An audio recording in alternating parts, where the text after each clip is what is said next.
écrit comme un roman, mais qui est totalement un livre historique. L'histoire du Khorasan, des Seldjoukides, la dynastie des Seldjoukides.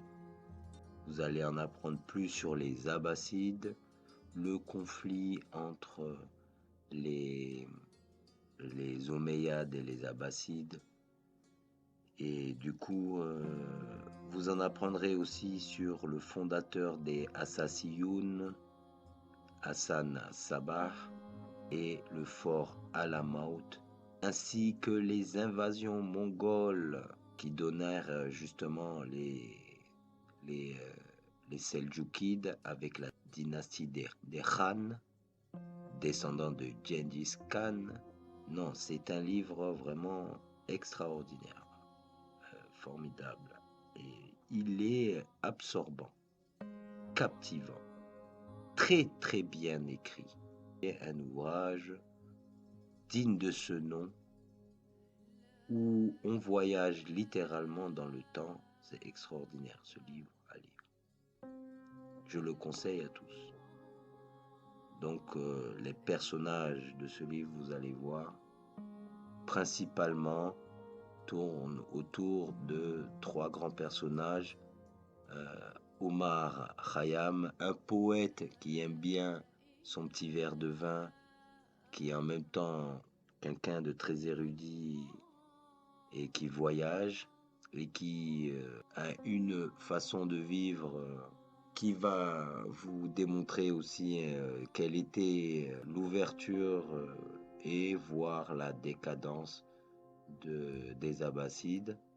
Nizam el-Mulk, qui a été assassiné par un des disciples de Hassan Sabah, reclus dans son fort dans les montagnes jusqu'à la fin de sa vie. Et donc le livre voyage dans 2 époques. Une époque où un homme cherche un ancien manuscrit. Bon, c'est le XXe siècle, mais cette personne qui cherche ce manuscrit vient de cette époque des Abbassides. Le manuscrit des Rubaiyat de Omar Khayyam. Là, on voit sur l'iconographie l'assassinat de Nizam el-Mulk, justement. À ce moment-là, vous allez voyager aussi dans le monde des conflits fraternels parmi les musulmans. Arslan est un personnage important du livre aussi, qui est rattaché à la dynastie des Seldjoukides.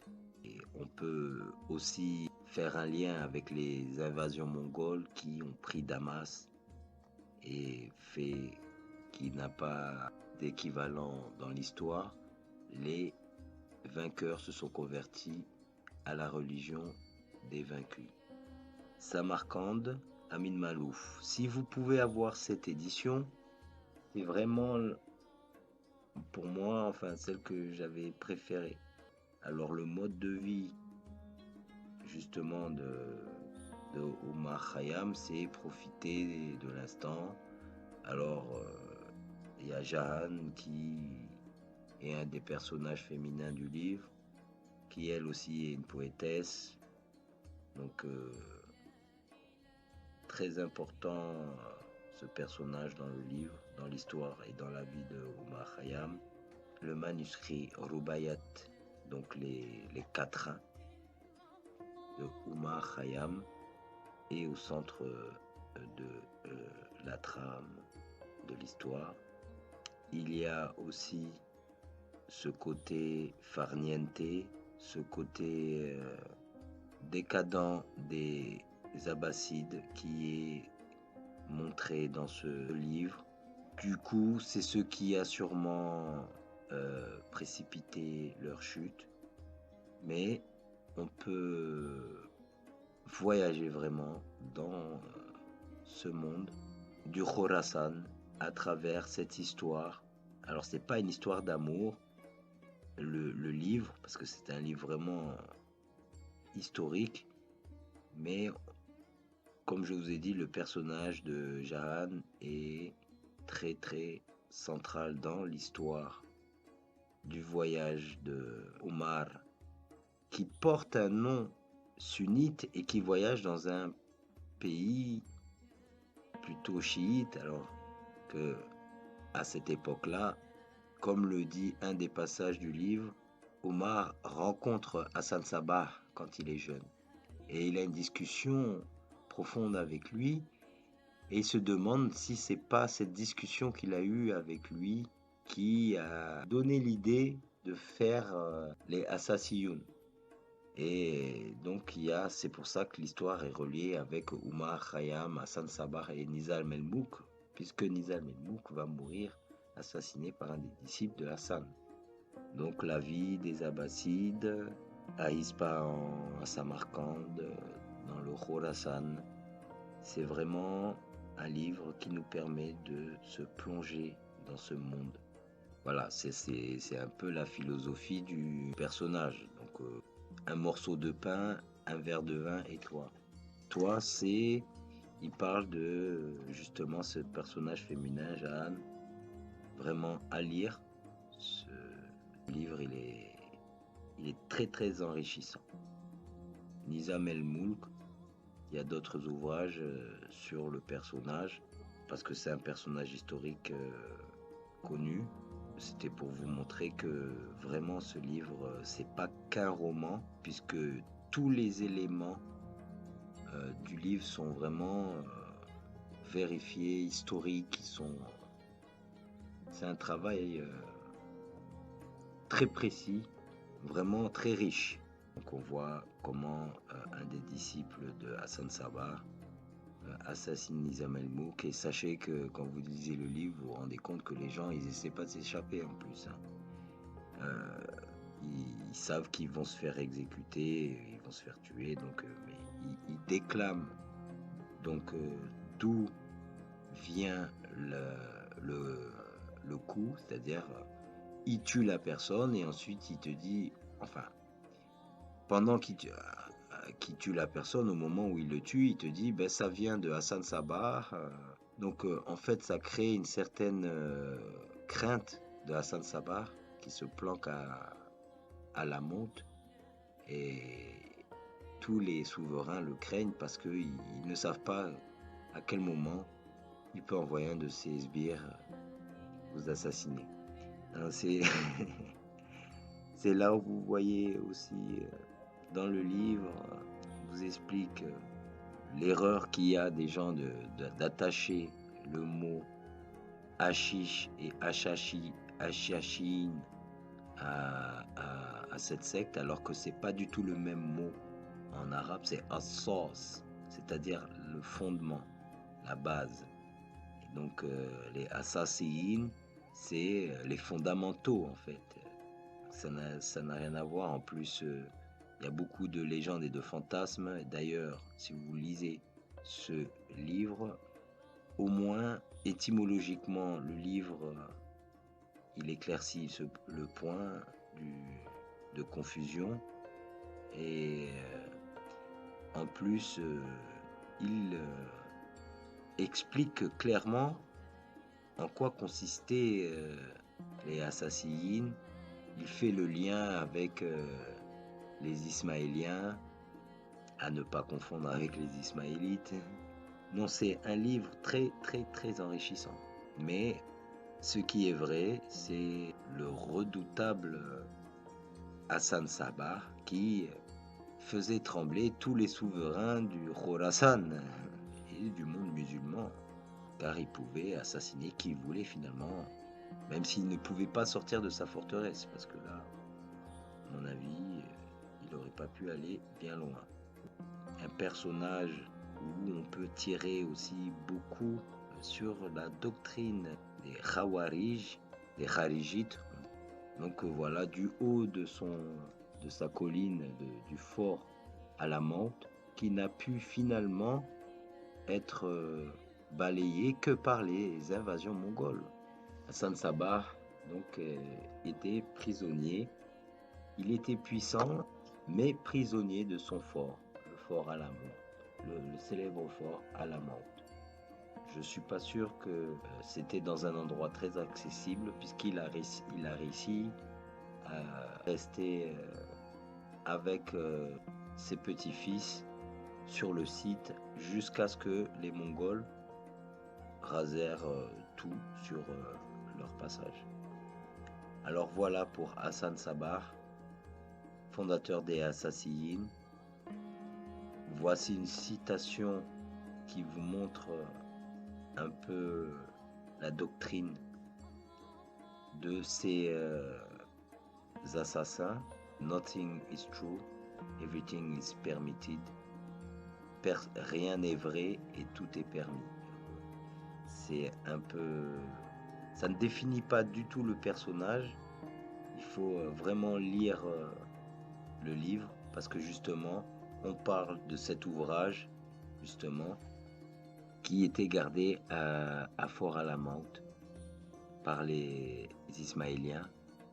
Et donc, il y a un autre ouvrage aussi dont il est question dans le livre Samarcande, un manuscrit qui renferme des secrets. Donc on voit que il y avait aussi donc des Noirs dans le Khorasan. Voilà.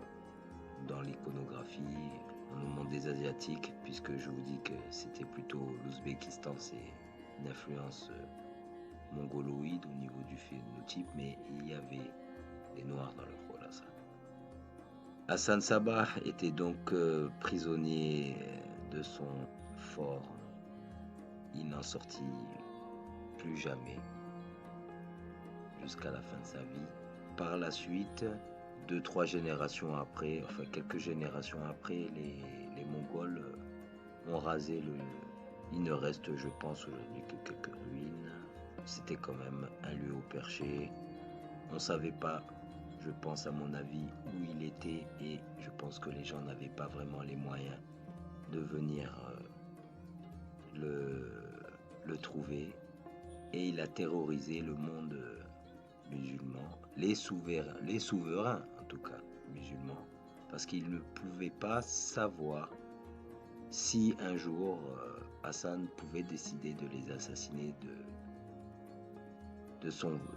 depuis son fort Alamand, sans même bouger. Donc Nizam el-Mulk, lui, il a été assassiné par un des disciples des Assassinides. Les invasions mongoles, comme je vous ai dit, ils ont tout rasé sur leur passage. Ils sont partis donc des steppes de Mongolie, ils sont passés donc par le Khorasan et ils sont arrivés à Damas et ils ont fondé la dynastie des Khan avec les Seljoukides de Turquie qui ont donné les Ottomans. Ce livre de Amin Malouf, je vais lire un passage où c'est Hassan Sabbah qui parle à Omar Khayyam.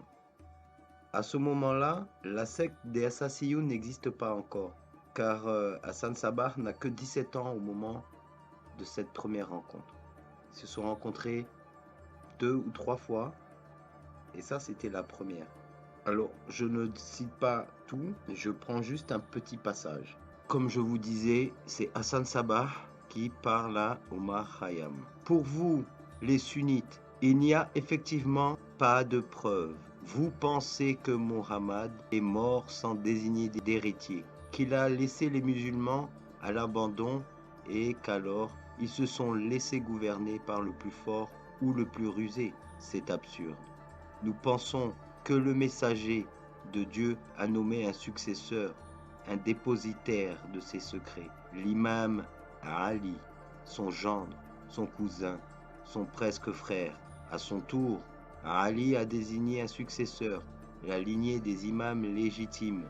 C'est ainsi perpétué et, à travers eux, s'est transmise la preuve du message de Mohammed et de l'existence de Dieu unique. Là, à ce moment-là, on comprend que Hassan parle en tant que chiite. Mais quand vous lisez le livre, vous comprenez qu'il a eu des maîtres et qu'il a une tendance déjà qui est parmi les 12 écoles des chiites. Je pense que là, on peut dire que c'est les Ismaéliens. Donc il a une influence, il parle, il est jeune, il a 17 ans, et il parle avec Omar. Et la conversation continue. Omar répond: Dans tout ce que tu dis, je ne vois pas en quoi tu diffères des autres chiites. Hassan réplique: La différence est grande entre ma foi et celle de mes parents. Ils m'ont toujours appris que nous devions subir patiemment le pouvoir de nos ennemis en attendant que revienne l'imam caché, qui établira sur terre le règne de la justice et récompensera les vrais croyants. Ma propre conviction, c'est qu'il faut agir dès à présent, préparer pour tous les moyens de l'avènement de notre imam dans cette contrée. Je suis le précurseur, celui qui aplanit la terre pour qu'elle soit prête à recevoir l'imam du temps. Ignores-tu que le prophète a parlé de moi? Et là, Omar répond: De toi, fils d'Ali Sabah, natif de Qom? Hassan rétorque à Omar: N'a-t-il pas dit, ouvrez les guillemets, un homme viendra de Qom, il appellera les gens à suivre le droit chemin, des hommes se rassembleront autour de lui comme des fers de lance, le vent des tempêtes ne les dispersera pas, ils ne se lasseront pas de la guerre, ils ne faibliront pas, et sur Dieu ils s'appuieront. Omar répond: Je ne connais pas cette citation, j'ai pourtant lu les recueils des traditions certifiées. Hassan lui dit: Tu as les recueils que tu veux, les chiites ont d'autres recueils. Voilà, il dit bien que lui, il a ses références qui ne sont pas dans les textes sunnites. Alors Omar répond: Et c'est donc de toi qu'il s'agit? Parce que là, il a la prétention que, soi-disant, un des hadiths transmis par les chiites parlerait de lui. Bientôt, tu n'en douteras plus. Alors, voilà ce que Hassan répond à Omar avec détermination. Et par la suite, il deviendra ce qu'il deviendra.